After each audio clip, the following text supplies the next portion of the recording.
Welcome everyone. Today we're diving into a topic that touches all of our lives, yet often remains shrouded in mystery and anxiety. Debt. But what if I told you that not all debt is a dark cloud? That in fact, some debt could be a silver lining, a tool that could actually enrich your financial life if used wisely. Imagine for a moment your life free of financial worries, where every debt you take not only serves a purpose, but propels you towards your dreams.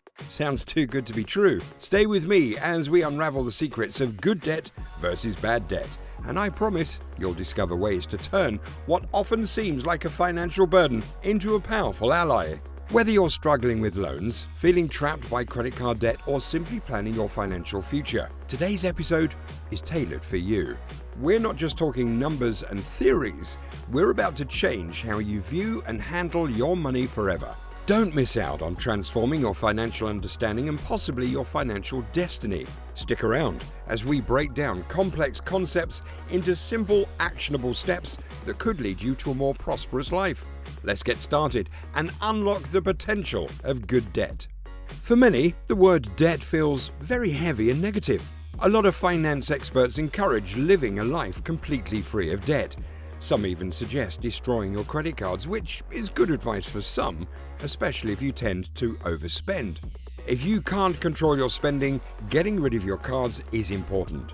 But then, I wonder how you manage without them. How do you book hotels, rent cars, shop, or eat out? But if you're someone who buys more than you need, it's smart to cut those cards right away. Today's lesson is about knowing the difference between good debt and bad debt. If all you have is bad debt, like student loans, which I think are the worst kind, then you're in a tough situation. As a business owner, I could declare bankruptcy to get out of debt, but student loans, they follow you forever. A constant challenge that's almost impossible to get rid of. So if you're a student thinking about getting student loans, make sure you're really sure that you're finished school. Have you seen many students quit? The big problem with student loans is that you need to be very clear about what you're studying. I have two friends who became doctors. They finished school with $500,000 in student loans, but managed to pay it off in 5 years because they made a lot as doctors. They delayed having families to focus on paying off their debt. However, not everyone is so sure about their path. I know someone who changed her major 3 times, from business to nursing, and it's costing a lot. Now almost done, she wants to switch again, but feels trapped because she can't afford to pay back the loans if she changes her career path. She doesn't even like nursing. When I was younger, making $110,000 to $120,000 a year seemed like a lot, but it really wasn't much compared to what my friends made. I started at $47,000. They made 3 times more than me because they picked different jobs. I didn't want to do what they did. It's hard to see the good and bad when you're young. At 22, I was sure of one thing. Even if they offered me $100,000, I wouldn't join a union. It was about sticking to my principles. My dad, bless him, ran the teachers' union, and seeing his experiences, I knew teaching and union life wasn't for me. It was just youthful stubbornness, I guess. Today, understanding what counts as a high-paying job is even more tricky. Even lawyers are having a hard time because there isn't as much demand for them, which might actually be a good thing with the growth of artificial intelligence, AI. AI is beginning to replace many high-level jobs. Accountants are seeing this too, as AI can do much of their work. That's why, for your generation, thinking carefully about student loans is very important. You need to ask yourself 2 questions. Will you definitely finish your degree? And what will you major in? I always dreamed about being a business owner, but when I first started studying it, I told my dad it was the last thing I'd ever do. The way it was taught made me think I'd be doing that every day. But the instructors weren't really practicing what they taught. They gave us a distorted view of what we were learning. Honestly, traditional education seems out of date. What worked in the past doesn't really match how you'll run a business today. You know, if I were in your position today, I'd think back to when I was 15. I dreamed of sailing the seas on huge ships all over the world, but by the time I was 22, I was done with that. I didn't want to sail anymore, so I understand how hard it is to figure out your path in life. It's really tough. Back in my day, finding a job was easier, the economy was better, it was a simpler time. Now you all need to be more careful, especially with money.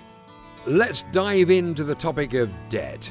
There's good debt and there's bad debt. Remember the financial basics we covered? Income, expenses, assets, liabilities? Well, debt fits neatly into these categories. For instance, many people think owning a house or a car means you're all set, but whether you owe money on them or not, a house and a car are liabilities. Why? Because they connect to the 6 key terms of financial education we discussed: income, expense, asset, liability, and let's not overlook cash flow. Think of it like this.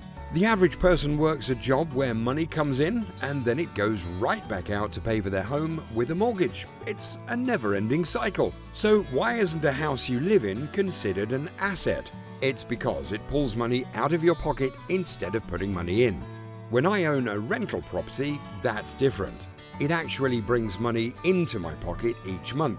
Even if my own house is fully paid off, I still have taxes, upkeep, insurance and other costs to cover. But a well-chosen rental property keeps on giving, adding money to my pocket every month. I started with a small 1-bedroom condo when I was 25. It wasn't fancy, but it added an extra $20 to my income each month. That's what I consider good debt. The debt existed, yes, but it worked for me, helping me make a bit more money. Fast forward to now, my wife and I own some rental units. Each one adds to our income every month. The tenants are satisfied, they have a place to live, and I'm content because the debt they help pay down is good debt. Why is it good debt? Because of the 2 most critical words in finance: cash flow. The money keeps coming in, not just going out. Does that make sense? What do you think about this concept? Many people my age firmly believe all debt is bad, but you've just provided a perfect example of how debt can actually generate income. Something many successful business people do every day.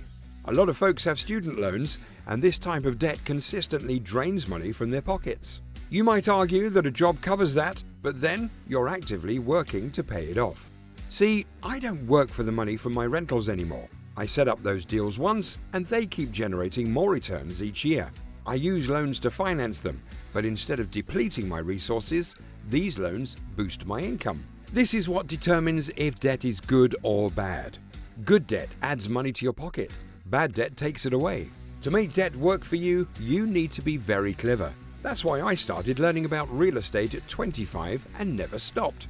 You see, investing in real estate can be risky. A single wrong decision, or if a tenant leaves, what looked like an asset can quickly turn into a liability as the cash flow reverses. It's not just about real estate or cars, it's about understanding these crucial terms. Cash flow, for instance. If I buy a car and rent it to an Uber driver and it earns more than it costs, then it's an asset. So it doesn't matter if it's a boat, a student loan, a car, or a house. It all boils down to these vital words: cash flow.